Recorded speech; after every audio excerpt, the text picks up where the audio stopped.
کچھ جملے ہیں اگر میں وہ بیان کرنا چاہوں جس کی بنیاد پہ سمجھا جاتا ہے کہ یہ شخص کا تھوڑا وکٹم مینٹیلٹی کی جانب ٹلٹ آ رہا.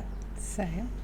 میری تو کوئی ورتھ ہی نہیں ہے, مجھ سے کوئی پیار نہیں کرتا, میں اگر نہیں بھی ہوں تو کیا ہی فرق پڑ جائے گا کسی کو. ایسا فیل ہوتا ہے کہ وکٹم مینٹیلٹی کا تعلق کہیں نہ کہیں لیک آف اٹینشن یا توجہ کی ایک ہوکا جس کو پنجابی میں کہتے ہیں اس کے ساتھ ہے. زیادہ تر رشتوں کی خرابی میں جو دیگر وجوہات ہوتی ہیں, اکانومی اور فائنینس کو اگر ایک سائڈ پہ کریں تو اس میں ہوتا ہے ایموشنل ان اویلیبلٹی. جو شکایت ہوتی ہے نا دونوں جانب کی وہ ہوتی ہے عدم توجہی. جب آپ مسلسل اس کے اندر رہتے ہیں تو دیکھا گیا ہے کہ یہ آپ کی زندگی کے فیصلوں پر اثر انداز ہونے لگتا ہے یہ بیہیویئر. کیسے؟